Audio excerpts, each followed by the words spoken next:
Bonsoir fidèles amis auditrices, auditeurs, vous êtes à l'édition MT, mon témoignage.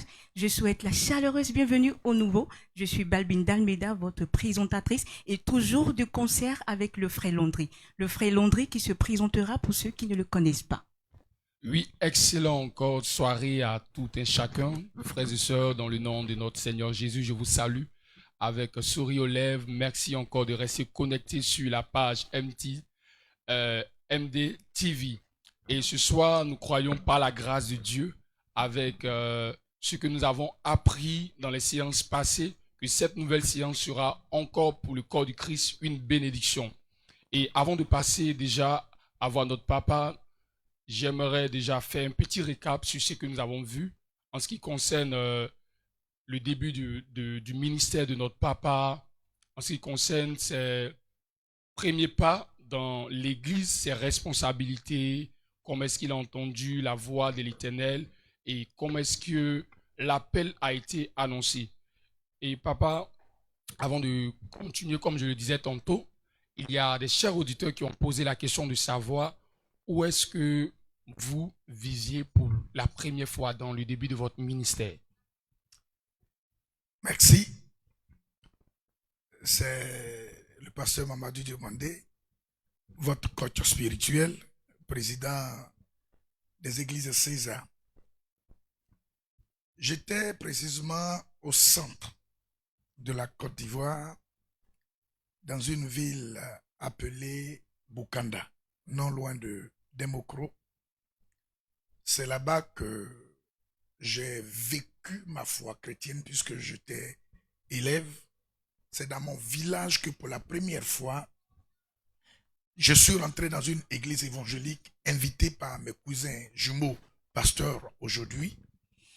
Et je vous souligne, je répète, je persiste qu'on m'a jamais prêché l'évangile. Je suis allé m'asseoir, c'était des débutants. Et ma cousine qui est tombée. Et après la prière, le lendemain, je devais rentrer sur Abidjan et retourner dans mon lieu d'école. Et donc, je leur ai demandé, c'est dans quelle église je peux partir. Et puisque je retourne dans ma base où je fréquente. Et ils m'ont conseillé 2 églises, baptistes, œuvre mission et Assemblée des dieux. Et donc, c'est l'église de l'Assemblée des dieux que j'ai choisie parce que c'est elle qui était dans la ville de Bukanda en ce moment. Et donc, c'est avec eux, c'est à Bukanda précisément, où était mon oncle qui est instituteur. Et c'est grâce à lui qu'on est arrivé là-bas parce qu'il est instituteur. On a fait un peu le centre et un peu la Côte d'Ivoire. Et notre dernière ville était à Bukanda. Et c'est là que je suis allé aux Assemblées des dieux. Après ce que j'avais vu dans mon village, c'est la ville de Bukanda que j'ai mené ma foi. C'est dans la ville de Bukanda que j'ai eu les premiers pas approfondis de ma marche chrétienne à l'église des Assemblées des dieux de Bukanda. D'accord, pasteur. Merci beaucoup. Alors, il y a le peuple qui demandait dans les commentaires comment papa a vécu ces moments de galère. Bon. On veut tout savoir. On veut les détails. Vous voulez les détails? On veut les détails, oui. Exactement. Vous voulez les détails? Ok. Je vous avais dit la fois passée que après ma conversion, j'étais entre 3 feux, mais c'est plutôt 4 feux. D'abord, la ville où je fréquentais, c'est mon oncle, grand frère paternel à ma mère, qui n'était pas du tout d'accord, content de cette foi-là. Et au village, c'était chez moi, en famille. Aucun parent n'était d'accord. Et dans mes congés, j'étais à Abidjan entre le petit frère et la petite soeur de ma mère. Personne n'était d'accord. Et mon père géniteur, qui s'était divorcé avec ma mère, qui a pris, et lui-même, c'était le comble. Et donc, ça a été une persécution sans précédent. Avant d'arriver à votre question que vous avez posée. Et cette persécution m'a laissé, sinon a laissé à moi beaucoup de traumatismes. Un jeune homme de 17 à 19 ans qui vit une persécution de telle taille, ça a resté des traumatismes. Je vous ai aussi dit que j'ai été empoisonné, maudit par mon père. Et chez ma maman, on me donnait, je vous ai aussi dit que lorsqu'on m'envoie la nourriture dans la chambre où j'étais, on poussait depuis dehors jusqu'à la chambre comme si j'étais Un lépreux, un comme lépreux on avait dit. ou bien que j'avais une maladie infectieuse que personne ne pouvait me contacter ou bien être en contact avec moi. C'est ça. Et ça a créé tellement de traumatismes. Et pendant ces persécutions, aucun conseiller, aucun diacre ancien, ni même le pasteur et les responsables, la persécution était telle que personne ne pouvait me visiter. Personne ne pouvait me visiter. De peur de subir la méchanceté de cette persécution. C'est à l'église que quelques-uns me consolaient, mais à la maison, personne ne peut me visiter. Donc, tout ce moment, je n'ai jamais eu de visite ni de pasteur, visite de diacre d'anciens, visite de frères et sœurs. Et à Bokanda, c'est une seule sœur qui venait me rendre visite. Aujourd'hui, elle est à Gonzague, elle est mariée, la sœur Jolé, Carole et Ditaya, qui me rendait visite de temps en temps. Et j'étais de même promotion qu'elle. Et donc, il n'y avait pas une personne de poids spirituel pour pouvoir m'aider, me consoler, m'exhorter, parce que tous avaient peur de rentrer dans le feu dans lequel j'étais. Et donc, après tout ce moment, lorsque j'ai accepté de m'engager pour l'appel, je me suis dit que avec l'appel, avec les hommes de Dieu, c'était fini. Et que la douleur, les traumatismes allaient prendre fin. Mais c'était mal connaître l'Église. Je rentre dans le ministère en 96. J'habite dans une maison non loin de la pharmacie d'Anmambo. Légèrement, quand on dépasse la maison du vice-gouverneur, c'était en Sikobois, maison en bois. Et en Côte d'Ivoire, lorsqu'on parle de maison en bois, ce n'est pas des maisons en bois de l'Europe, ce sont les résidus de bois qu'on ramasse, qu'on fabrique une maison dans laquelle des êtres humains dorment. Et donc, dans cette maison en bois, j'étais avec mon cousin, pasteur Nicolas, et un autre frère qui était dans le ministère qui s'appelait Aka Moïse, missionnaire Aka Moïse. Après l'affectation des deux, je me suis retrouvé derrière le marché d'Anmambo. Les premières maisons en bois dans cette localité-là, entre le Ramblais, le Canal et Anmambo. Et je me souviens bien, en ce moment-là, il y avait un hôtel là-bas qu'on appelle Hôtel Iribi. Donc nous étions les premières personnes dans une maison en bois construite par un marabout. C'est dans cette maison en bois que j'étais. J'étais à la charge d'une mission, mais sans soutien financier. Sans soutien financier. Je me rappelle bien, une maman m'a dit que je veux que ce missionnaire, parce qu'on nous appelait des missionnaires, comme aujourd'hui les missionnaires. C'est ça. Je veux que ce missionnaire vienne manger chez moi. Donc c'est chaque soir que je passais chez cette maman, à qui je rends hommage, qu'on appelle aujourd'hui Maman Jésus. C'est chaque soir que je passais chez elle pour manger. Et c'est en 96. Et dans cette maison en bois, appelée communément en Côte d'Ivoire Sikobois, c'était une zone très dangereuse. On traversait les grands bandits d'Abidjan. des grands Drogué. drogués d'Abidjan pour avoir accès à ce lieu. On a été plusieurs fois interpellés par ces drogués, influencés et menacés par ces drogués, mais c'est là-bas qu'on était. Waouh, on n'imagine pas. Hein. Et là-bas, on n'est pas loin de l'eau. Et des fois, on trouvait dans la maison de l'eau qui remontait. Je me souviens bien qu'en en 97, l'ancien Kofi Thomas, n'étant pas ancien ces périodes-là, il était fidèle, il m'a rendu visite. Et ma maison n'était pas électrifiée. Je dormais dans l'obscurité. Et lorsque l'ancien Thomas, ancien aujourd'hui, avec moi ancien, est rentré, qu'il a vu l'atmosphère, je l'ai vu couler des larmes. Et il m'a dit, pasteur, demain, je t'envoie une prise et une ampoule. Alléluia. Et donc, de 96 en 97, c'est grâce à l'ancien Kofi Thomas aujourd'hui, ancien aujourd'hui, que j'ai pu avoir une prise et une ampoule dans ma maison en bois. Une nuit, je dormais et puis je sentais la fraîcheur. Chez moi, c'était de la climatisation. de la climatisation naturelle. Mais à ma grande surprise, je me réveille, j'ai constaté, puisque des gens bavardaient, et je dormais, et tous ceux qui se passaient dans le couloir me voyaient. Wow. Parce qu'une grande planche était enlevée. Wow. Tombée. Wow. Et c'était le jour à quoi? Bon, je ne sais pas comment, qui a enlevé, mais à mon réveil, la planche était tombée. Donc, tous ceux qui m'entendaient ronfler, chez moi, j'étais à l'hôtel ou bien dans une maison 4 étoiles, 5 étoiles.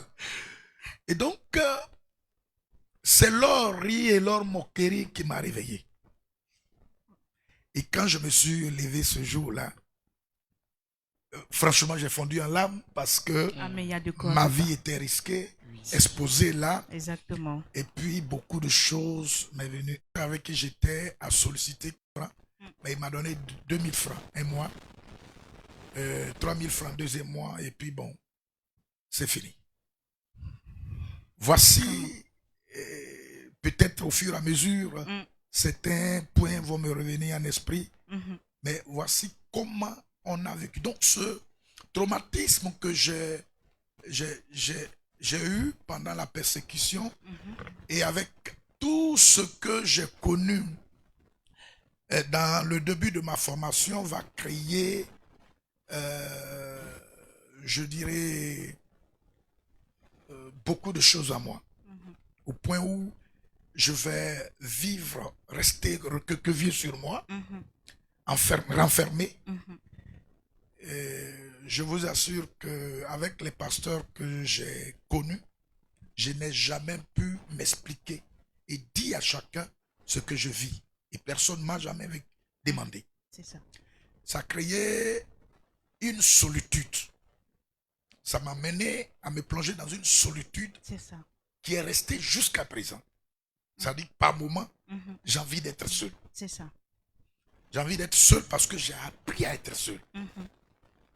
Donc, comprenez que ces moments, c'est pourquoi je n'ai pas voulu rentrer dans les détails au départ. Mais imaginez-vous quelqu'un qui doit manger le soir. Je sais cette maman qui a voulu que je mange là-bas le soir. Mais de matin jusqu'avant le soir, je mange où? Question. De matin jusqu'avant le soir, je mange où? La mère de mon supérieur, elle me servait à manger. Le jour où je ne suis pas parti, je me débrouille. J'avais un semblant de gaz à pétrole à la maison, les anciens gaz à pétrole que je prenais pour préparer avec des mèches. C'est ce que je prenais pour préparer. Je mettais du pétrole dedans. Quand j'avais un peu de moyens, j'achetais de l'igname. Le jour où je sais que j'ai trop faim, que je n'ai pas de moyens, je me contentais de me nourrir avec au moins 2 œufs. Parce que selon la science, c'est un aliment complet. Exactement. Et si c'est un aliment complet qui contient toutes les substances capables d'assurer la croissance en équilibre. Voici comment ma vie dans la formation a été. Donc, je crois bien qu'à la suite des questions, d'autres points vont me revenir en esprit. Oui, papa, avant de fermer cette page, nous avons appris une petite histoire en ce qui concerne un serpent qui vous a visité dans l'ancienne Qui vous Sikobo. a dit ça? Qui vous a dit ça? On faisait nos besoins sur la lagune. En ce moment-là, il y avait des... Il n'y avait pas de douche alors. Il n'y avait pas de Il y avait WC. pas de... il y avait une douche, mais il n'y avait Mais pas, pas de WC. latrine. Ok. Pas de latrine. Mhm. Et il y avait des semblants de latrine qui étaient construits sur la lagune. Et ce jour-là, j'avais la diarrhée. Il était quelle heure? Nous étions vers 13h, midi, 13h par là. En pleine journée. En pleine journée, c'est pas la nuit. Et je suis allé dans ces cabanes en forme de latrine. Et lorsque je me suis accroupi pour mon besoin, un mamba vert Wow. en face de moi. Et comme je suis un grand villageois, en face de ces reptiles-là, faut pas faire de bruit. J'étais là. Le mamba vert me regardait. Je le regardais. Je suis en train de faire mon besoin. Imaginez la scène, Un silence effroyable. le silence, mais l'état dans lequel j'étais d'abord. Hein. Puisque j'étais en train de faire mon besoin. C'est ça. Donc, si le serpent, le reptile rentre en bas de moi, j'imagine. Et donc, je suis là, resté là, et à l'intérieur, je priais. Mhm. La seule chose que j'ai dit, Seigneur, tu me mets dans quelle galère? Vraiment. C'est vrai que je suis convaincu de l'appel. C'est ça. C'est vrai que je sais que tu m'as appelé. Mhm. Mais c'est trop ce que je vis. Mhm. C'est trop ce que je vis. Et là, ma vie est en danger. Heureusement pour moi, c'était pas le genre des reptiles qui crachent. Et on s'est regardé pendant au moins 20 minutes. Je n'ai jamais compris cette scène. Et on se regardait, on se fixait. C'était tellement spectaculaire qu'arrivé un certain moment, le serpent était obligé de rentrer dans l'eau et partir. Puisque c'est à la porte qu'il s'est mis. C'est à la porte qu'il s'est mis. Et donc, ça a été un moment, je suis sorti tremblant. Il y a de Mais quoi? j'ai béni le Seigneur parce que la scène est inexplicable. Pendant 20 minutes en train de se regarder. Il est parti tout seul. Et après 20 minutes, il m'a regardé, il a baissé sa tête et il y avait un trou dans lequel il est rentré Mhm. et j'ai pas vu la suite. Mhm. Quand j'ai su que tout le corps Mhm. du reptile était rentré, C'est je ça. me suis sauvé Mhm. sans même finir de faire Le ce que je besoin. voulais faire, sans me nettoyer, Ouais. je me suis sauvé. Et donc, je ne sais pas qui vous a raconté ce fait, mais ça a été vraiment un fait que je ne peux jamais oublier. Mais aussi, j'ai vu un miracle par là. J'ai vu un miracle par là parce que je pouvais prendre panique et puis l'agresser. Puisque je suis en danger. C'est ça. Ça, Peut-être voulant le taper avec soit un caillou. Effectivement. tout soit un reptile bois. en danger se défend. Exactement. Surtout le mama vert Mhm. se défend. Mhm. Et je me suis demandé comment Abidjan, ce n'est pas un serpenteau, un petit serpent, c'est un gros serpent. Comment Abidjan on pouvait trouver ces gens de Avoir ce reptiles? genre de... Oui. Bon, je me suis dit que dans l'eau c'était possible. Mais comment aussi le serpent, Il a pu sortir. il est pu partir, me regarder jusqu'à pendant 20 minutes Mhm. et descendre, partir. Mhm. J'ai vu aussi la main de Dieu par là. Amen.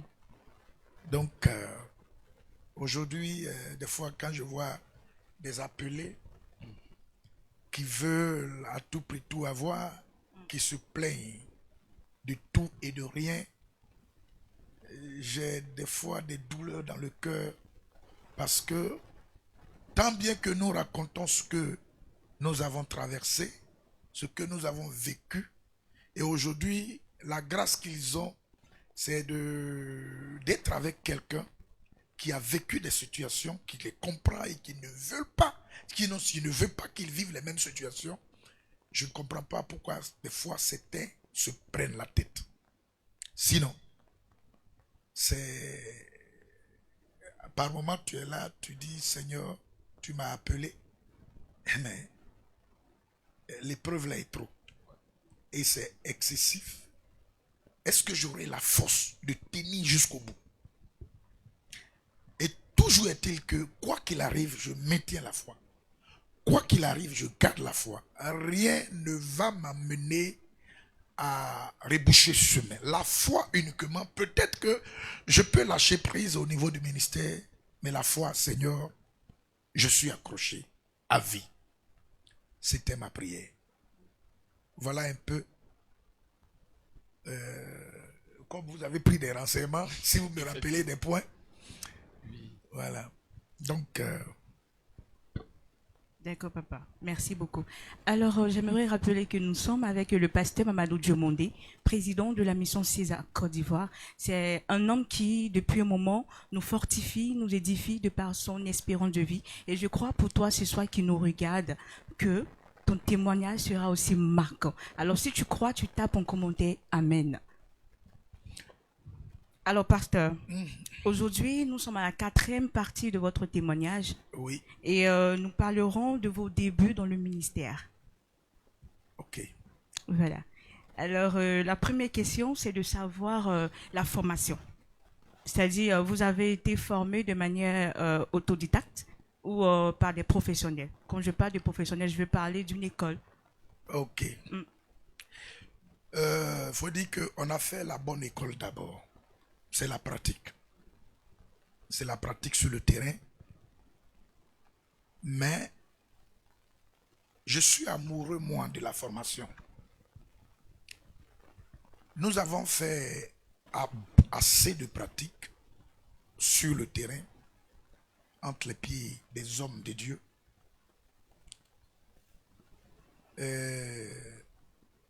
La formation professionnelle, c'est quand moi-même j'ai pu avoir de l'argent à partir des années 2007, non, autant pour moi, 2006, 2007 et 2008, que j'ai pu me former.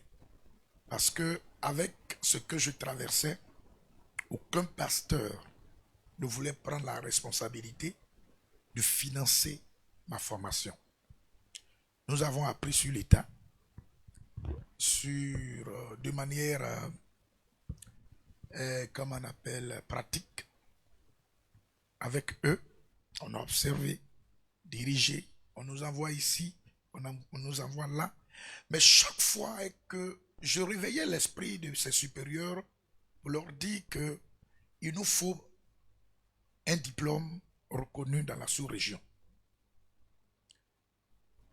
C'était mal perçu. Je mettais l'accent sur la formation professionnelle.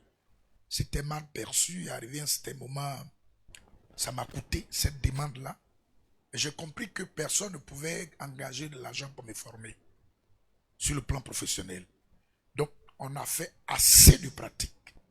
C'est quand j'ai été sur un champ de mission que j'ai fait mes preuves et que ça après le rappel, sinon la rappel, c'est une rappel, non? À Dieu. Après la rappel à Dieu de mon dernier formateur, de mon dernier mentor, que moi-même j'ai décidé à rentrer dans une école professionnelle, me former, qui a pu me permettre d'avoir un diplôme supérieur de théologie et un diplôme de pasteur.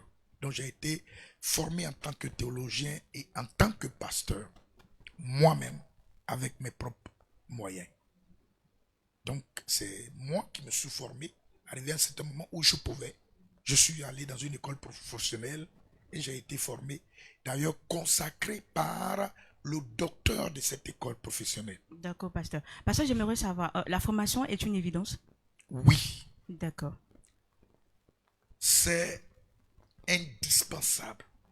La formation théologique s'impose. D'accord. Parce qu'en fait, je demande cela parce qu'il y a des personnes qui disent que c'est pas possible. On ne Non. devient pas pasteur, mais on est pasteur. Donc pour eux, pas question d'une formation C'est quelconque. une méconnaissance des Saintes Écritures. C'est une méconnaissance des Saintes Écritures. C'est vrai qu'on ne devient pas pasteur. On devient chrétien, mais on ne devient pas pasteur. On est pasteur. On est appelé. Mais tout appelé a besoin d'une formation. Élisée a été formé. Les disciples ont été formés. Il y avait une école de formation au temps des apôtres Paul. Une école de formation au temps des apôtres Paul. Donc, pour un appelé, la formation est obligatoire. Un chrétien, autant pour moi, un homme de Dieu formé ne peut pas aujourd'hui autoriser la polygamie. Quand tu es formé, tu ne peux pas autoriser la polygamie et puis dire que c'est biblique. Parce que celui qui est formé sait que la Bible a été conçue en dispensation. Et une dispensation, c'est une époque, c'est un temps, c'est une période. Pendant laquelle plutôt l'homme est éprouvé à fonction de son obéissance à une révélation spécifique de la volonté de Dieu. La Bible nous donne cette dispensation. Le temps de l'innocence. Adam et Ève étaient innocents. Et ils étaient nus. C'était biblique. Dieu acceptait. C'était leur époque. Ils n'ont pas respecté ce temps. Ils ont désobéi à Dieu. Sanction, ils ont été chassés d'Éden. Après, il y a eu la dispensation de la conscience. L'homme étant conscient devrait choisir entre le bien et le mal. L'homme a préféré faire le mal. Et Dieu va sanctionner cette dispensation par le déluge.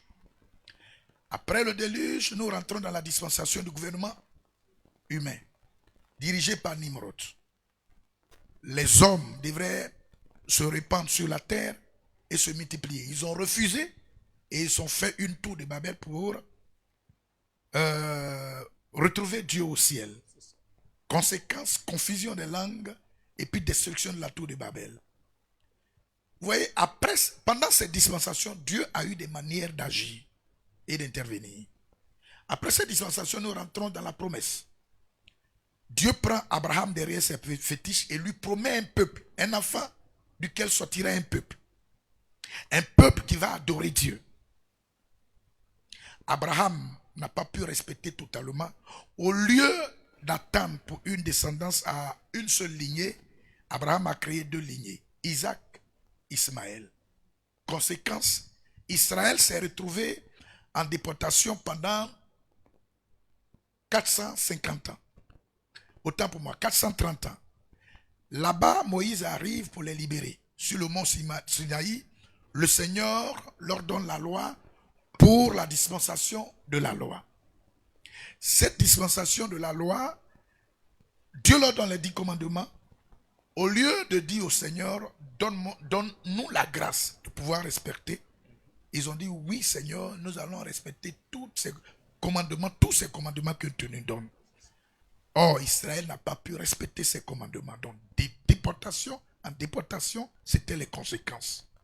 Jusqu'à ce que Jésus arrive pour mettre fin à la loi, pour nous faire entrer dans la dispensation de la grâce ou de l'Église. Dès la mort de Christ, la loi prend fin. La loi voit le jour, l'Église voit le jour de la Pentecôte. Et donc, aujourd'hui, nous sommes dans la 6e dispensation. Mais regardez dans ces dispensations. Quand vous rentrez dans le temps de l'Église, vous n'allez jamais voir la polygamie. Vous n'allez jamais voir des couples polygames. Mais dans l'Ancienne Alliance, c'est possible. Mais dans la Nouvelle Alliance qui est l'Église, on n'a jamais vu de couple polygame. Au commencement, en Éden, on n'a pas vu de couple polygame. Donc vous voyez, lorsque le second Adam arrive, Jésus, il nous impose les principes d'Éden où Adam était avec Ève. Donc nous sommes sous l'ère du second Adam qui nous impose le principe d'Éden, l'homme et sa femme. Et Après cette dispensation, la dernière, c'est le millénium, où Jésus viendra régner avec l'Église. Et donc, quand vous constatez ces dispensations, il y a des périodes, c'est un homme dont son témoignage formait l'autre. C'est un serviteur dont son expérience formait son subalterne. Mais nous sommes arrivés à une époque où le monde est devenu comme un village, où il y a des intellectuels, où il y a l'école qui existe. Et donc, si le monde a donné des écoles pour former des hommes et des femmes, pour être cadres, pour permettre à la nation d'avoir des cerveaux pour avancer, ce n'est pas dans le gouvernement de Dieu qu'on va laisser des pasteurs non formés, n'ayant aucune connaissance approfondie des Saintes Écritures, venir enseigner la parole. Il faut que ceux qui sont expérimentés, qui ont des niveaux élevés, forment nous qui arrivons pour que la doctrine là ne soit pas empiétée, surtout la doctrine de Christ. Voyez-vous que lorsque Dieu a appelé Moïse, il lui a dit de se déchausser. Aujourd'hui, d'autres ont traversé ce message que le Seigneur a donné à Moïse. Sans formation, tu ne peux pas comprendre.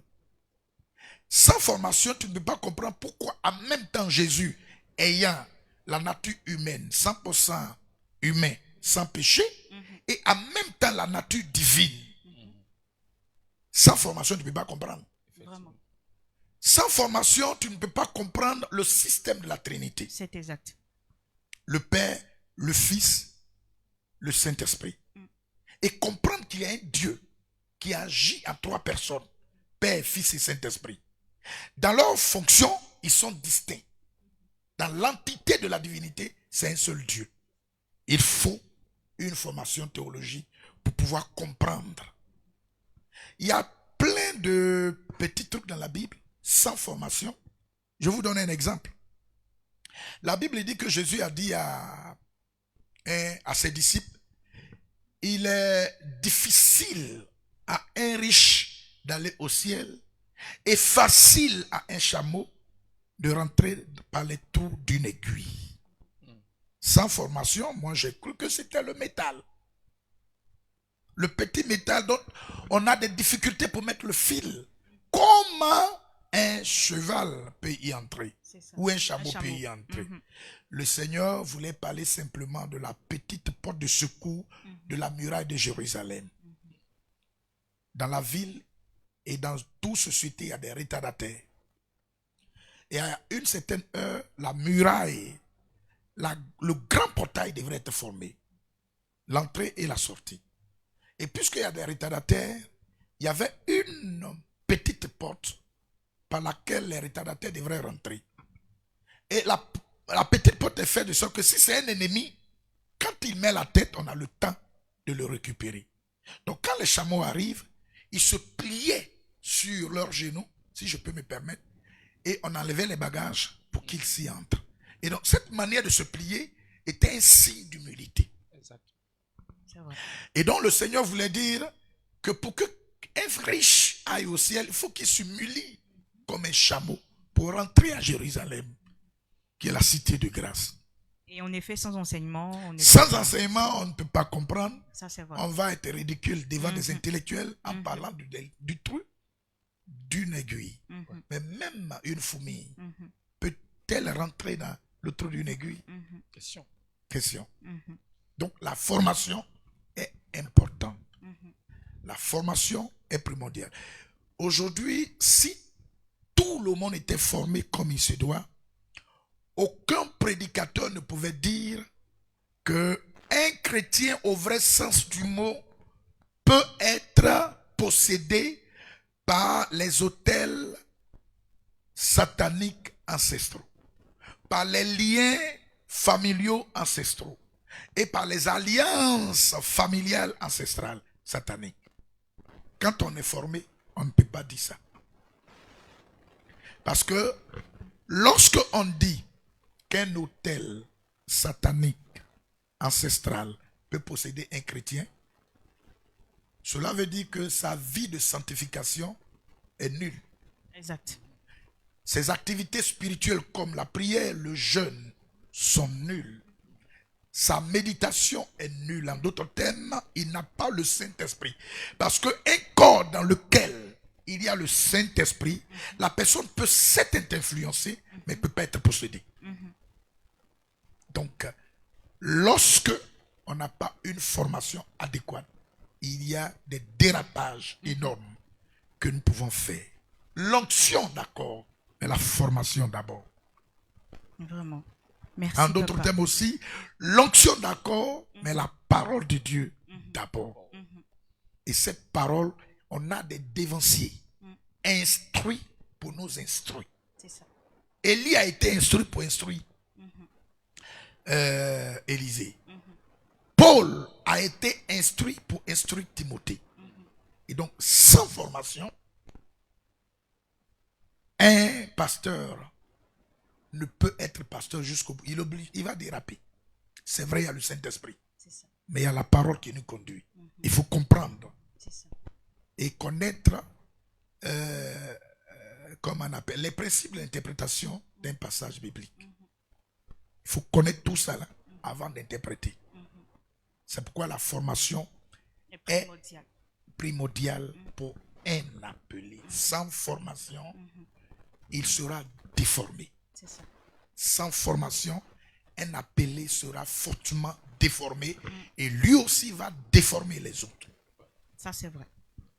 Exactement. Merci, papa, pour cet éclaircissement. Merci. J'aimerais rappeler que pour la 4e partie, nous parlons des débuts du ministère du pasteur Mamadou Diomondé. Alors, papa, avant de passer à la question suivante, on aimerait savoir à quel âge et avec qui, premièrement, votre idée est partie pour pouvoir être formé, avant d'être formé dans le ministère. Je crois bien que j'étais d'abord sur le terrain. J'avais fait déjà, en tant que pasteur titulaire, j'avais fait déjà 7 ans. D'accord. Et mes idées sont allées vers un grand formateur, le pasteur Alao, Jean Alao. Jean Alao. Le docteur autant pour moi, Jean Alao. Et Jean Alao parce que ses diplômes sont reconnus sur le plan mondial et dans la sous-région, mais aussi c'est un puissant formateur. C'est un puissant formateur. Mais en dehors de ça, j'ai été formé, je me suis auto-formé, mais en ligne.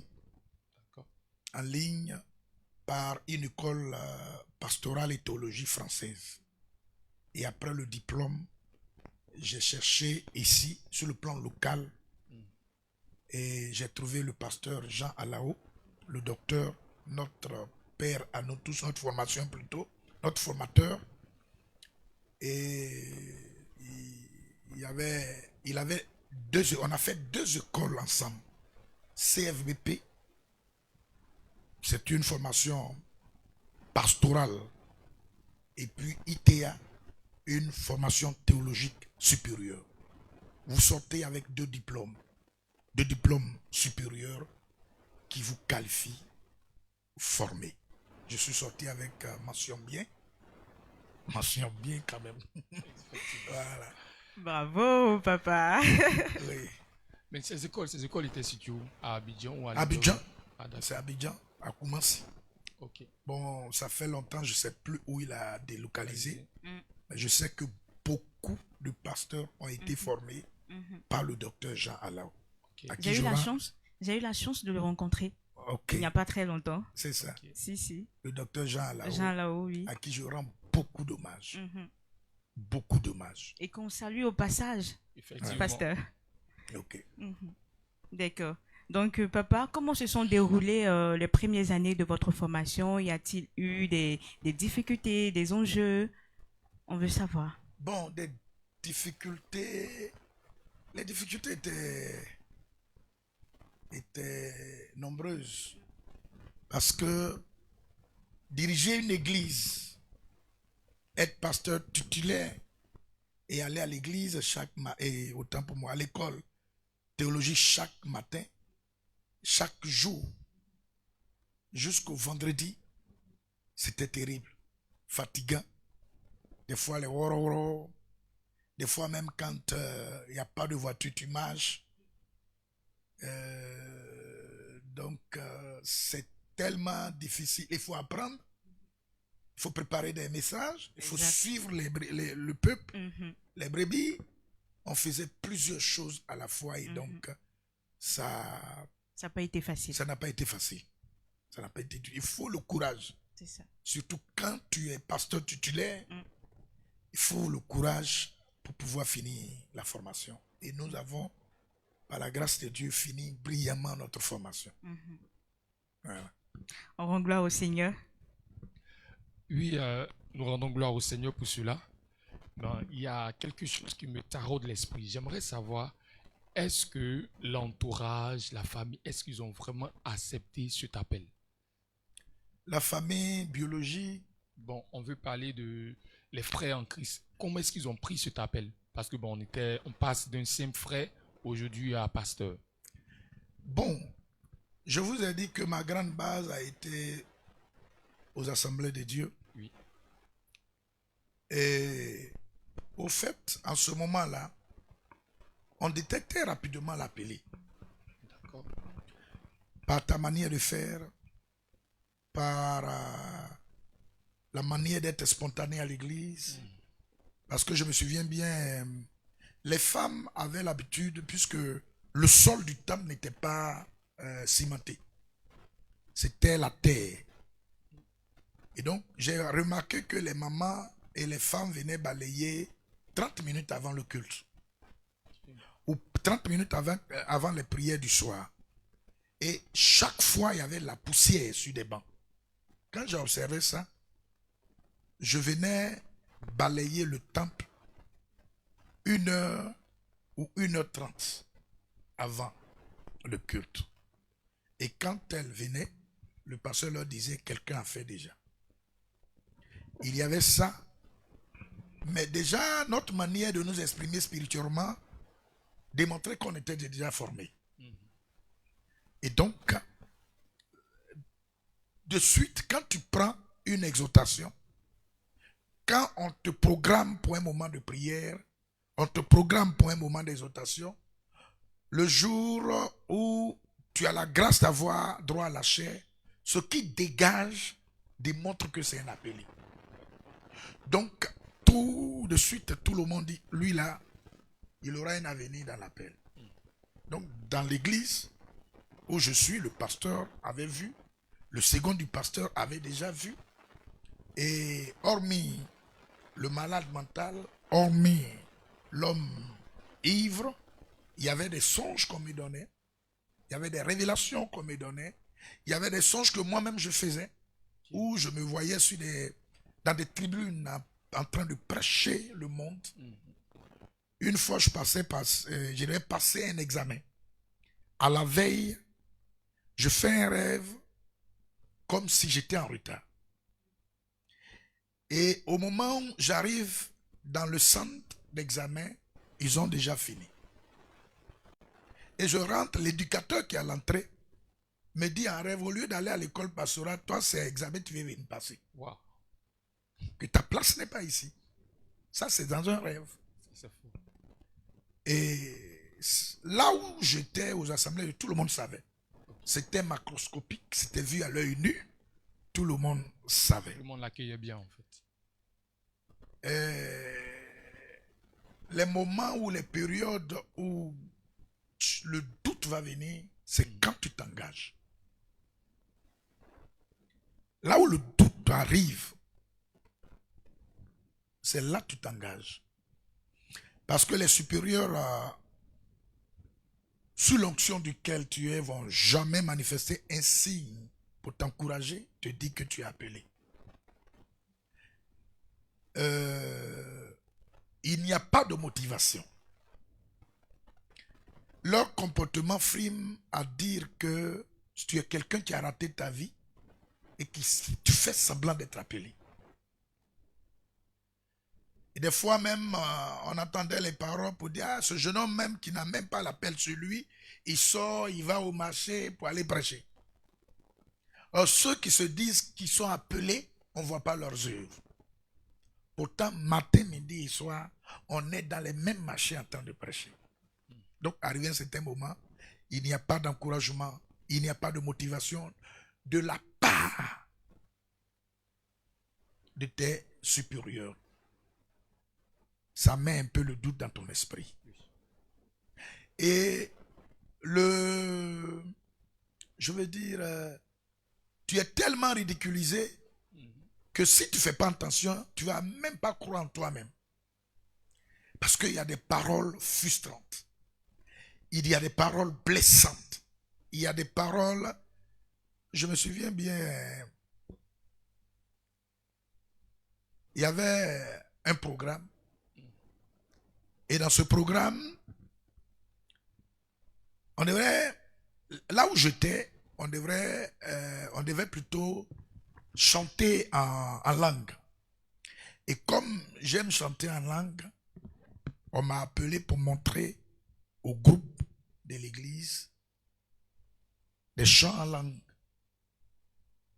Et c'était une compétition contre d'autres églises. Le jour où on devrait aller, j'ai entendu mon supérieur dit au groupe, bon, vous assimilez déjà, vous maîtrisez, on n'a pas besoin de demander pour nous accompagner. Anani, Ambaoulé, comme Mamalinké. Et donc, quand j'ai entendu cette phrase, ce jour-là, j'ai mis une petite rébellion. Et puis, une sainte colère, et j'ai disparu. Et le groupe est arrivé sur le terrain. Je ne suis pas là. Le trajet jusqu'au lieu de la compétition, il y a des mots. Ce n'est pas leur langue. Et donc, il y a des choses qu'ils ont oubliées. Ils se sont mis là, en train de compétir. Et il y a un chant qu'ils voulaient chanter. Le chant est tellement intéressant. Mais qu'ils ne connaissaient pas. Ils ne connaissaient pas. Maintenant, c'est en ce moment qu'ils ne connaissaient pas les paroles. C'est en ce moment on me cherche. J'ai disparu. Donc, la fille s'est mise là. Elle fredonne, ça ne passe pas. C'était Anyamae bleole. Anyamae bleole. Fakawunyamie. Anyamae bleole. Anyamae bleole. Fakawunyamie. Mae mama nyamie. Bobolie. Mae mama nyamie. Bobolie. Donc, la sœur s'est mise là. Anyamae. Anyamae. Wow. Et les paroles ont disparu, elle est bloquée. On cherche demander aussi a disparu. Ça, c'est le plus souvent, quand ça me vient en esprit, ça me fait rire un peu. Donc, voici un peu des moments qu'on a vécus. Sincèrement, nos dévanciers n'ont pas cru en nous. Ils n'ont pas décelé le ministère qui dormait en nous. C'est ça. Ce que vous voyez aujourd'hui, personne n'a cru. Et personne n'a décelé spirituellement ça. En ce moment-là, vous voyez, il y a des gens qui ont fait leur expérience ailleurs et qui arrivent dans la mission. Quand ils arrivent, vous qui êtes là depuis longtemps, vous êtes balayés, mis de côté. Vous êtes carrément ignorés. C'est lui qui a la page. Celui qui ne sait pas comment la mission est née, comment la mission s'est développée, comment le nom de la mission a été. Or, nous avons été témoins de tout ça. Tu es carrément ignoré, tu es carrément balayé, parce qu'ils ont trouvé des meilleurs, ils ont trouvé des excellents. Mais l'ironie du sort, c'est que toujours à la fin, ces hommes à qui ils rendent témoignage, ces hommes à qui ils font des éloges les déçoivent tout le temps. Or, nous, ils nous connaissent. Ils connaissent nos parents, ils connaissent notre passé. Personne n'a cru en Dieu mandé. Ce que vous voyez aujourd'hui, personne n'a rêvé un jour. Des grands hommes de Dieu avec qui on a commencé n'a rêvé aujourd'hui, un jour, que ces choses allaient arriver. Au contraire, on nous a taxés de tous les noms. On nous a traités de fainéants et des gens sans avenir. Des vauriens. Oui, le mot n'est pas fort, c'est normal. Mais la grâce est quelque part en moi. Je sentais le vaillant guerrier spirituel Amen. qui somnolait. Amen, amen, amen, amen. Donc, ce qu'il faut dire à un appelé qui fait ses pas, tout le monde peut ne pas croire en toi. Mais si tu connais réellement ta relation avec Dieu, crois à ton appel. Crois à ton avenir. Qu'il pleut, qu'il neige, que personne ne t'enseigne et ne t'informe que tu n'es pas appelé, que tu fais semblant d'être appelé, que tu es venu comme un élément de surplus. Crois toujours en toi. C'est le conseil que je peux donner. D'accord, papa. On parle bien souvent de la persécution qu'on subit avec les personnes qui ne sont pas chrétiennes, peut-être notre famille et autres. Mais comment vit-on et je peux dire, quel est votre ressenti vis-à-vis de l'injustice qu'on vit et qu'on ressent avec nos frères en Christ? Éclaircissez un peu la question. Pour être un peu clair, pour peut-être quelqu'un qui vient d'une famille musulmane, on sait naturellement que ses parents vont le persécuter.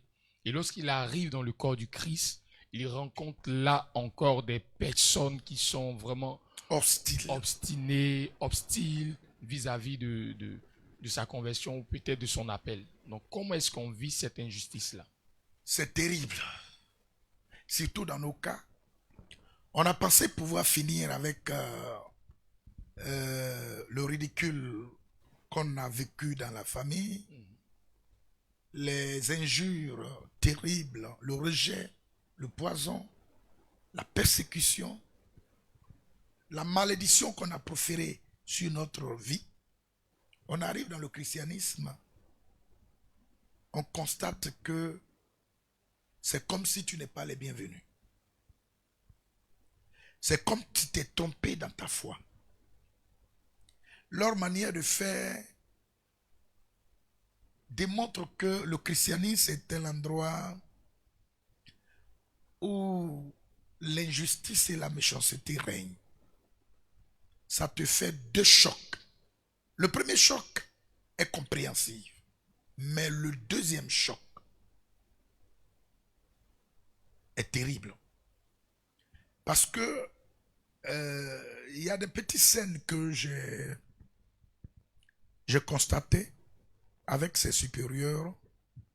C'est vrai qu'il y a eu des points, je bénis le Seigneur, par exemple pour le dernier chez qui j'étais, le pasteur Christophe, qui est décédé en 2007. Mais je ne peux pas gâter son nom. Il a fait son possible. Il a fait son possible pour m'aider. Mais vous imaginez, vous êtes appelé. Vous allez devenir pasteur demain. Vous êtes dans une église. Et ton supérieur n'amène pas ceux devant qui vous servez à avoir le minimum de respect. Avoir le minimum de respect, d'abord à ta personne, mais à l'appel. Même si personne n'est convaincu que tu es appelé, mais tu es sous sa main et sous ses ordres comme un appelé. Il y a d'abord le minimum de respect. Et devant ce peuple, même si tu as beaucoup de choses à reprocher à ce dernier, il y a l'attitude, il y a le cadre. Et moi, je me suis vu plusieurs fois le micro arraché en pleine diligence. plusieurs fois le micro arraché en plein diligence. Ce que je peux jamais faire même à mon pire ennemi. Parce que humiliant. ces genres d'humiliation, ça crée des traumatismes. Bien évidemment. Ça crée des traumatismes et puis des bruits intérieurs dans le peuple. Exactement. Le non-respect. Voilà. Et donc, devant ces hommes, tu peux dire quoi? Rien. Rien. Tu as quelle autorité? Rien. Tu représentes qui? Rien. Et tu peux leur dire quoi? Rien. C'est méchant. Elle dit c'est méchant. Ok. Donc, c'est un peu ça, mon fils. D'accord, papa. On a été cuit. C'est pourquoi aujourd'hui, pour rire, des fois je dis que ce qui peut m'amener à abandonner la foi, c'est quand je verrai Jésus-Christ descendre dans la zone 4 et puis chercher une prostituée. D'accord, papa. Oh, c'est impossible. C'est ce qui va me traumatiser. Il dit, ah Jésus, toi aussi. Parce qu'en fait, c'est la question que je voulais poser tout à l'heure. C'est pour dire que je ne sais pas ce qui peut m'amener à renier la foi, à renier le Christ et à faire autre chose. Jusqu'à présent, j'ai vu beaucoup de choses. J'ai entendu beaucoup de choses. J'ai traversé beaucoup de choses. Et de l'arrière-plan religieux d'où je viens, si ce n'est pas la grâce, avec tout ce que j'ai vécu avec les parents, qui pour eux, j'étais perdu, c'était fini parce que j'ai fait 10 années sans aller en famille. Wow. Sans que personne ne demande où je suis. 10 ans. 10 ans. Pour eux, je suis perdu. Pour eux, c'est fini. Ils ont mis croix rouge sur moi. Je ne fais plus partie de la famille. Et puis dans ma famille spirituelle, je vis les mêmes choses. Je profite de l'occasion de dire à tous les formateurs et à tous les hommes de Dieu qui sont des dévanciers. Je n'ai jamais vu Élisée, sinon Élie se comporter d'une manière animale envers Élisée. Je n'ai jamais vu Moïse se comporter d'une manière animale envers Josué. Je n'ai jamais vu Jésus se comporter envers les 12 de cette manière. Et enfin, je n'ai jamais vu Paul humilier dans la formation de Timothée, le rabaisser jusqu'à 0 point où il n'a pas d'autorité devant le peuple de l'apôtre Paul. Je n'ai jamais vu ça. Il y a une autre manière dont on peut former un débutant en étant, je veux dire, en étant rigide. Rigide, est-ce que c'est le mot? En étant strict, merci. En étant strict, il y a une autre manière d'être strict. En tant que formateur, on n'a pas besoin de piétiner, on n'a pas besoin d'humilier, on n'a pas besoin de dépouiller un appelé de sorte à le briser devant et à l'humilier devant le peuple qu'on dirige. Ça ne vaut pas la peine. Ça ne vaut pas la peine. Donc, aujourd'hui, tout ce passage m'a servi de leçon. Je sais comment me comporter. En tout cas, pour l'appelé, qui est vraiment appelé, qui veut aller jusqu'au bout, il sera quelqu'un qui va aimer le ministère. Avec moi, tu auras le goût du ministère et avancer jusqu'à devenir ce que le Seigneur veut que tu deviennes. Amen. Amen. Face à toutes ces épreuves, on va dire à ces persécutions, non seulement de la famille, mais des dévanciers et aussi financières. On aimerait savoir, papa, comment? Oui. On aimerait savoir comment vous avez pu supporter déjà cette pression. Bon, arrivé à un certain moment, je m'attendais à tout. Et pour faire rire un peu, j'avais l'habitude de dire que ma vie ressemblait à des tartines en Afrique qu'on appelle ngomé, mais à Abidjan on dit nyomé. Nyomi, oui. Nyomé devant et derrière est brûlé. C'est l'intérieur seulement qui est sucré. Effectivement. Cette expression me disait que je devais plutôt avoir foi en moi, m'appuyer sur moi-même et sur Dieu pour avancer. Donc, je ne regardais personne. Aujourd'hui, je peux sortir de l'argent pour payer la maison d'un appelé. Mais moi, je dormais dans Sikobois, maison en bois, et quel bois? Et après, je me suis retrouvé dans le salon de mon supérieur. Je dors vite, je me réveille très tôt. Je me suis retrouvé dans le salon de mon supérieur. Jamais les gens ne sont assis pour discuter, pour dire attends, on va lui chercher une chambre, il est en train de coucher ou dormir. J'ai jamais connu ça.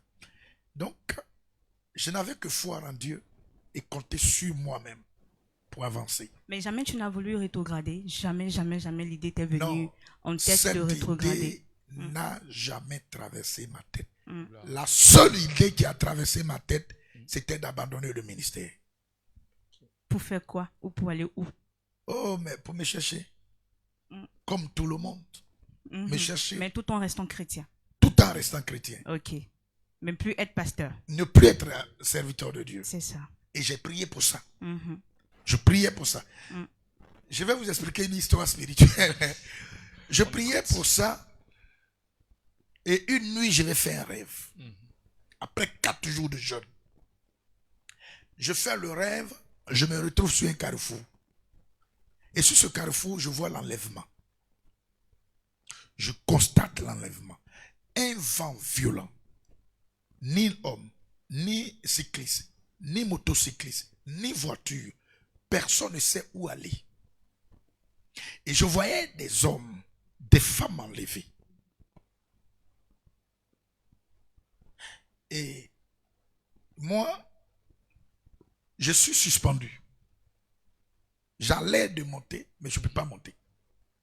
Et je nageais dans le vide. Je voyais les gens monter. Je nageais dans... Et j'ai vu dans le ciel un carré. Et à l'angle des carrés, j'ai vu des lumières, une lumière forte. Et à l'intérieur, un être sublime. Son visage ressemble au soleil, mais plus fort que le soleil. On ne peut pas. Et qui parlait. La phrase qui m'est restée en esprit,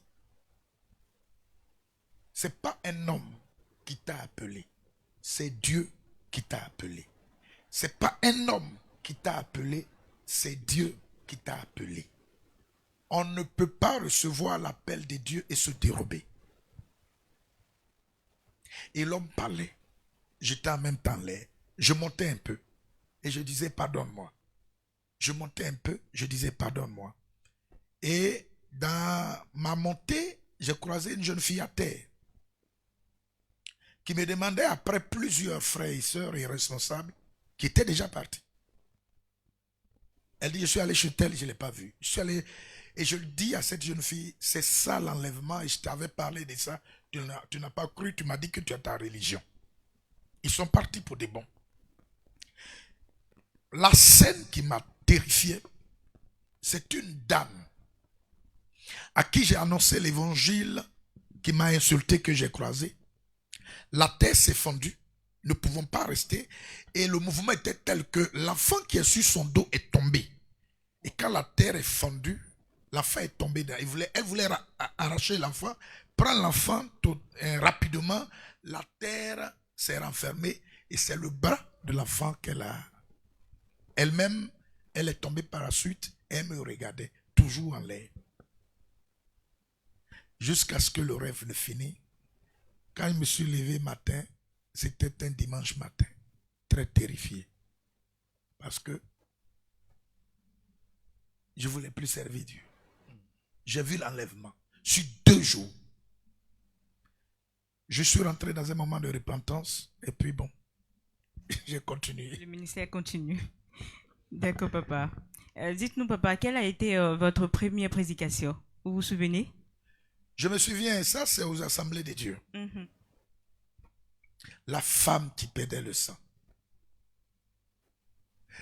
Celle qui était malade depuis 12 ans.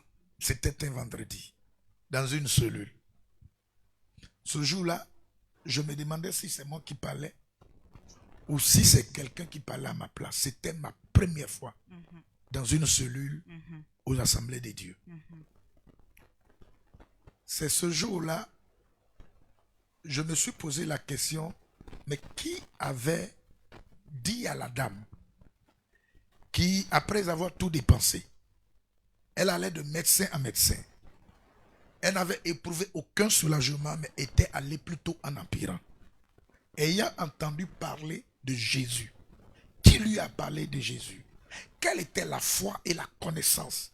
Parce que pour que, du coup, elle dise que si seulement si, j'emploie un terme mathématique, si seulement si je puisse toucher son vêtement, je serai guéri. Ce qui veut dire que celui qui lui a présenté l'évangile était lui aussi un homme de foi. Parce que c'est la qualité de l'évangile que tu reçois qui suscite la foi. Alors, et c'est aussi ce qui m'amène à comprendre ceux aujourd'hui qui croient que un chrétien, au vrai sens du mot, peut être possédé par les autels ancestraux sataniques. Eux là, c'est quel évangile ils ont reçu? Donc ce jour-là, c'est la femme qui perdait le sang. Une femme mise en quarantaine. Comment elle est rentrée dans la foule et elle n'a pas pu piétiner et gêner quelqu'un? Elle est reconnue comme mise en quarantaine. Pourquoi quelqu'un n'a pas remarqué cette femme-là dans la foule? Et dit, mais toi, on t'a mis là-bas, tu fais quoi ici? Tu es impur déjà. Elle allait sur l'humilité du Saint-Esprit. Parce que sa foi a aveuglé tous ceux qui pouvaient la connaître et la déranger dans sa quête de toucher le Christ. C'était ma première prédication. Vraiment ce jour-là. Hey, Dieu était Dieu.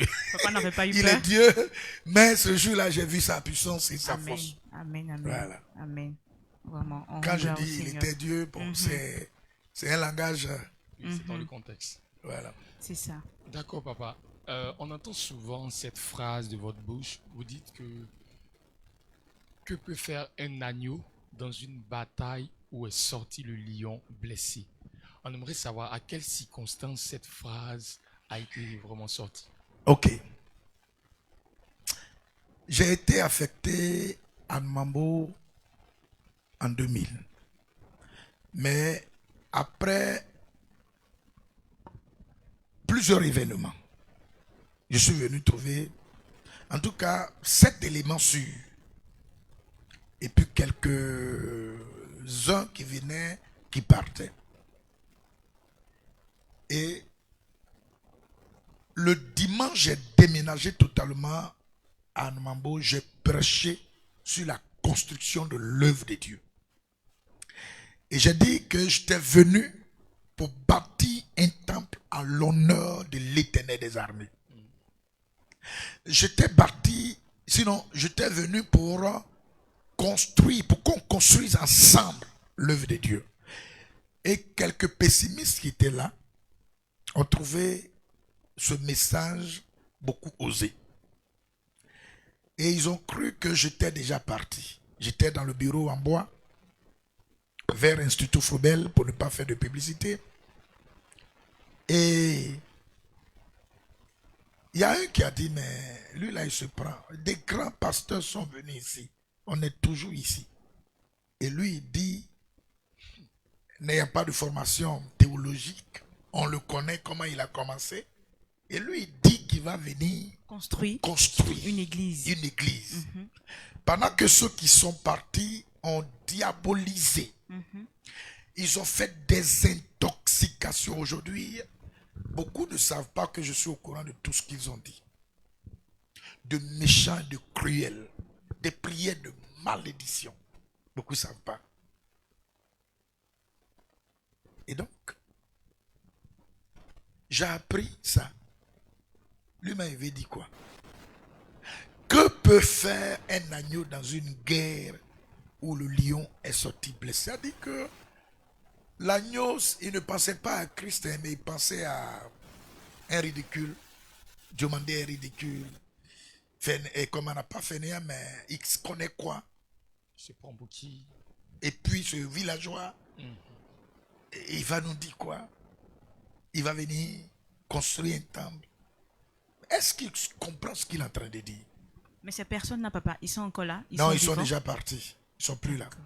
D'accord. Ils sont déjà partis. Et le lendemain, dimanche, sinon, le dimanche qui suit, je suis venu et dit, mais vous ne m'avez pas fait du mal. Hein. Mais moi, l'agneau en question, je me vois que vous me traitez comme l'agneau de Dieu. Mais nous avons vu des volcans spirituels dans la Bible. Élie, qui invoquait le feu. Nous avons vu des hommes comme Moïse. Nous avons vu ces puissants hommes. Ils n'ont pas sauvé le monde. C'est l'agneau de Dieu qui a pu sauver l'humanité. Et donc, c'est du bien que vous me faites. C'est une prophétie que vous annoncez. Et l'agneau de Dieu permettra à cette église d'être dans un temple et dans un local adéquat à l'honneur du Seigneur. Et aujourd'hui, c'est dans ce temple-là que nous sommes. Amen. On rend gloire au Seigneur. Vraiment. Papa, il y a une question pour vous. Il y a Maman Abékan qui voudrait savoir la première offrande qui vous a touché. La première offrande qui m'a touché. Pendant le ministère. Pendant le ministère. Oui. Merci, Madame Abékan. Bintou, Véronique. Qu'on salue d'ailleurs. Je te salue. Nous étions en 2005. En 2005. Et on était en train de construire ce lieu. On est arrivé au Pillon. C'est-à-dire, le temple attendait la charpente. Et le conseil m'a fait asseoir et m'a dit qu'il n'y avait plus d'argent. Alors que le lieu où on priait était dégueulasse. Tout était foutu. On ne pouvait pas mettre l'argent encore dedans. Et après cette réunion, quand on allait arrêter un peu, attendre jusqu'à ce qu'on ait les moyens, je leur ai dit, je suis dans le besoin. Je ne sais pas où Dieu va me donner de l'argent, mais il me donnera de l'argent. Et je ferai la charpente. Et il y aura les toitures, les tôles. Et le lendemain, on s'est séparés le lendemain, lundi, j'ai reçu un appel de quelqu'un que je connais bien sur les bancs, quelqu'un que j'ai aidé dans les matières scientifiques, qui m'a appelé de l'extérieur. Et dit, je ne dors pas à cause de toi. Tu es dans un besoin. J'ai dit oui. Je suis en train de faire un temple. Je suis au Pillon. Le temple attend la charpente, mais je n'ai pas les moyens. La personne m'a dit, moi aussi, je n'ai pas encore une situation, mais je vais revenir à toi. Et 2 jours après, la personne m'appelle et on m'envoie de l'argent à hauteur de 2 millions pour faire la charpente. Voici la première offrande que je ne vais jamais oublier. Et c'est avec cette offrande que j'ai fait la charpente du temple. La charpente m'a coûté 1,8 million. La charpente uniquement, parce qu'à Abidjan ici, la main d'œuvre seulement m'a coûté 800 000. Donc, c'est après cette charpente que le vice-gouverneur, député d'alors, a dit, ok, il a demandé, mais qui est en train de faire la charpente? Il venait de l'hémicycle, qui a fait la charpente? Et quelques-uns ont dit, ah, André, c'est le pasteur. Et il a dit que moi aussi, je vais mettre la toiture. Voici comment j'ai pu faire mettre la charpente. Et lui, il a mis la toiture. Voilà un peu ma plus grosse, grande offrande pour la première fois. Pour la charpente, 2 millions. D'accord, papa. On va continuer avec les questions du net. Il y a le frère Dano Charles qui aimerait savoir il dit, quels conseils pouvez-vous donner à ces personnes qui ont été persécutées dans une autre religion et qui sont encore persécutées dans le christianisme? Ok. Je dis à ces personnes, le trouble engendre le miracle. Regardez une scène à Bethesda. La Bible dit que l'ange descendait de temps en temps dans la piscine et troublait l'eau. D'autres versions disent l'ange agitait l'eau. Pourquoi est-ce que l'eau étant calme ne peut pas produire de miracle? Pourquoi est-ce que l'eau sans agitation ne pouvait pas guérir? La persécution est une agitation qui amène le persécuté au miracle. Donc tous ceux aujourd'hui qui sont dans la persécution et qui subissent ce que nous avons subi, je leur dis de prendre courage. Généralement, ces personnes ont une histoire particulière. Ils ont une option particulière. Et ils ont un avenir différent de tout autre chrétien lambda. Chez ma mère Annie, on dit que quand on te fait souffrir, on te rend sage et intelligent. Et donc, j'exhorte, j'encourage tous ceux qui sont persécutés de ne jamais relâcher, de ne jamais abandonner, de ne jamais considérer ce qu'ils vivent. Ils n'ont qu'à considérer uniquement Jésus et la foi qu'ils ont en Jésus. Voilà ce que je peux leur dire. D'accord, papa. On continue avec les questions. Il y a le frère Kofi Henry qui dit, face à tout cela, pouvez-vous comparer votre ton de ministère au ton de vos missionnaires aujourd'hui? Je réponds à la question. Est-ce que je peux consacrer, comparer le temps de mon ministère, c'est ça, au temps de mes missionnaires d'aujourd'hui? C'est ça. Ok. Aucun d'eux ne peut subir.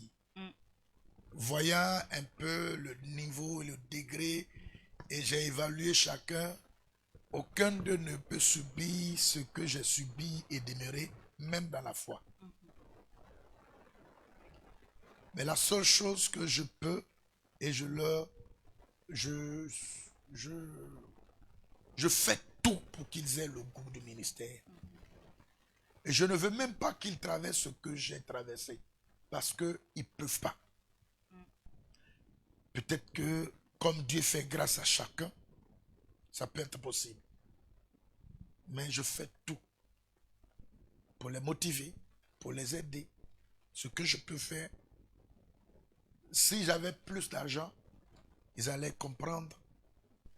Un père, pas un formateur, pas un supérieur, mais ils allaient savoir qu'ils ont un père qui compatit à leurs problèmes et à leurs difficultés. Mais déjà, le peu que j'ai, je fais avec et ils le savent. Donc, je sais que je ne peux pas, moi, venir leur faire ce qu'on m'a fait. Ça fera de moi un serviteur ridicule. Et donc, je crois en chacun. Je crois en sa qualité, en son appel. Seulement qu'il y a des étapes à suivre pour y arriver. Et ces étapes-là, personne ne peut échapper à ça. Parce que il faut une préparation. Il faut une maturité. Il faut de l'expérience. Et il faut du courage. Le ministère n'est pas donné à ceux qui ne sont pas courageux.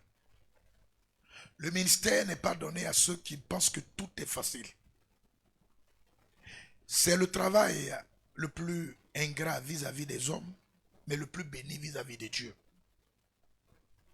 L'ingratitude dans le ministère est géante, très géante. Donc, il faut vraiment avoir du cœur, de la persévérance pour y aller. Et c'est ce que je fais avec ceux qui sont avec moi. D'accord, papa. Nous avons encore deux questions de M. Nyamaka. Oui. Il demande, êtes-vous heureux d'être là où vous êtes aujourd'hui, en ce qui concerne le ministère, et tirez-vous des avantages de vos persécutions? Je suis heureux parce que il faut être toujours heureux de servir Dieu. Effectivement. Il faut être dans le service de Dieu, je suis heureux. Très heureux de le servir. Et moi, je dirais même à l'aise de le servir. C'est vrai que au niveau des objectifs, par faute de moyens, je ne peux pas les atteindre. Parce que il n'y a pas un soutien réel financier pour atteindre des objectifs qu'on doit les atteindre dans l'immédiat. Mais je suis très heureux d'être l'esclave, l'ouvrier inutile de Jésus de Nazareth. Et je ne regrette jamais d'être son serviteur. Dans la formation, abandonné, le ministère m'a traversé. Mais au stade où je suis, c'est pourquoi même fatigué, je suis à mes jours d'enseignement. Même malade, dimanche, je suis à mon poste. Et même les directs, je le fais avec joie. Parce que l'internet est très coûteux à Abidjan. Très coûteux à Abidjan. Mais je suis là. Moi-même, je finance mon internet. Et puis j'enseigne des gens. C'est une passion. C'est devenu une passion pour moi de servir.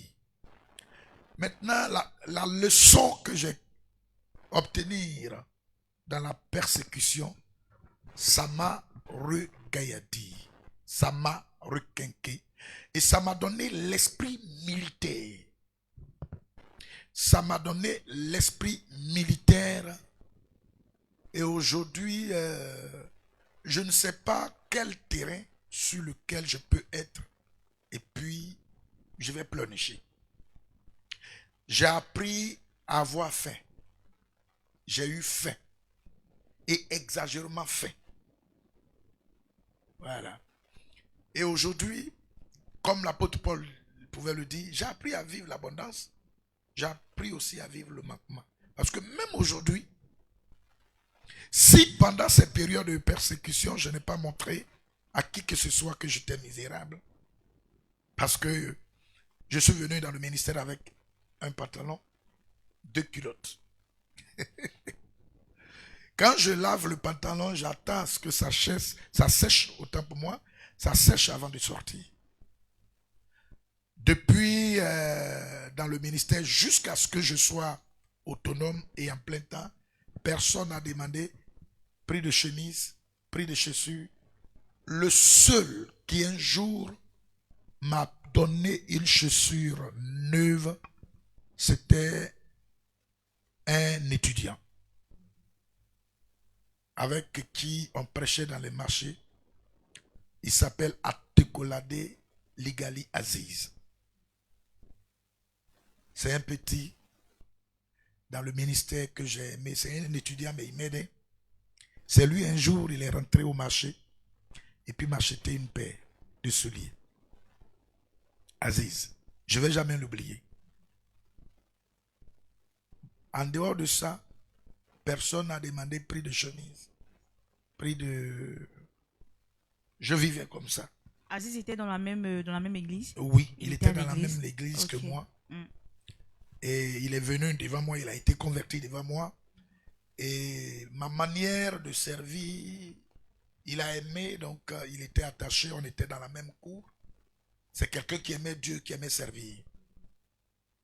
Aujourd'hui, je ne sais pas où, la dernière fois qu'on a eu à communiquer, c'était en 2012, 2014, il était au Maroc. Mais je ne sais plus où il est. Si d'où où il est, s'il m'entend, qu'il me contacte. Oui, c'était un petit. En ce temps-là, auprès de moi. Je ne sais plus où il est. Que Dieu le bénisse, que Dieu le lève abondamment. Voilà. Si vous étiez face à vous-même, que pouvez-vous dire à vous-même en fait, avec tout ce parcours que vous avez traversé? Diomandé peut dire à Diomandé qu'il est garçon. Voilà. Qu'il est né garçon. Il a marché dans la vallée de l'ombre de la mort. Il n'a pas eu peur. Il a connu le ridicule, l'humiliation. Il a été dénudé. Il n'est pas tombé. Je dirais qu'il est... C'est vrai qu'un être humain a ses faiblesses, un être humain a ses défauts, mais je peux me dire que je suis un vaillant héros. Même si on ne le dit pas, et que de toute ma vie, personne ne m'a jamais motivé. Je me motive moi-même. Voilà. Un vaillant héros, un vaillant. Parce qu'il faut être guerrier pour sortir dans de telles brèves. Il faut être guerrier pour sortir dans de tels feux. Il faut être Shadrach, Meshach, Abednego pour sortir dans de tels feux. Et donc, c'est une grâce que j'ai reçue et je sais que cette grâce-là, beaucoup n'ont pas réussi ça. Diomandé, en face de Diomandé, j'ai affaire à un héros. Un héros. Un vaillant héros. Un vaillant héros. Comme Gédéon. Un vaillant héros. Voilà, merci beaucoup papa pour tout cet échange. Et avant de clore, nous avons une dernière question. Et cette question, c'est comment et où trouvez-vous cette force de demeurer dans le Seigneur? Merci. J'ai eu la grâce de savoir et de comprendre la profondeur de la déclaration de Jésus. Il dit, je suis le chemin. Je suis la vérité. Et je suis la vie. Nul ne vient au Père que par moi. J'ai compris par cette déclaration que en dehors de Jésus, il n'y a pas de vie. Il n'y a pas de secours. Il n'y a pas de paradis. Il n'y a pas d'éternité heureuse. Et j'ai cru que les grâces à venir, cette souffrance que j'ai connue, ne pouvait pas et n'allait jamais s'égaler à la grâce à venir, l'éternité. Parce qu'on a eu l'occasion de savoir, on a eu cette grâce plutôt de savoir très tôt que l'éternité est une réalité. Le paradis est une réalité. L'enfer aussi est une autre réalité. On a eu la grâce de comprendre que tôt ou tard, on sera en face de Dieu. Et chacun rendra compte de ses œuvres. Et donc, le seul chemin par lequel on pouvait passer pour être heureux, pour avoir accès à l'éternité positive, pour avoir la grâce de Dieu, être dans le paradis, c'était Jésus. Voilà les points qui nous animaient et nous motivaient à persévérer et à résister, vaille que vaille. Notre éternité, on la passera où? Et donc, Jésus qui dit aux brigands, aujourd'hui même, tu seras avec moi dans le paradis. Une fraction de seconde de repentance, quelqu'un a eu accès au paradis. Et moi qui dois passer toutes mes années en train de servir. J'ai vécu le ridicule. J'ai vécu l'abandon. J'ai vécu l'humiliation. J'ai été empoisonné à cause de ma foi. Si je dois baisser les mains, j'aurais fait une course inutile. Une course vaine. Alors, on a eu cette grâce-là de savoir que Jésus est vraiment la vérité, il est le chemin et il est la vie. En dehors de lui, il n'y a pas d'autre chemin ailleurs. Voici les paroles qui nous ont fortifiés. Amen. L'émission tire à sa fin. Pasteur, je vous remercie de nous avoir honorés de par ta présence. Et merci encore une fois d'avoir éclairé la lanterne du peuple.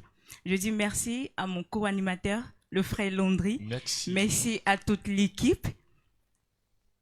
Merci à toute l'équipe. Et je ne saurais clore ma joute parolière sans dire merci à vous, peuple de Dieu qui nous avez suivis. Et aussi, pour vous qui avez aimé ce contenu, n'oubliez pas de vous abonner, de liker et de partager. Que Dieu vous bénisse et on se dit à très bientôt. Bye bye. Merci aussi à l'équipe technique qui se bat pour nous permettre de parler au monde entier.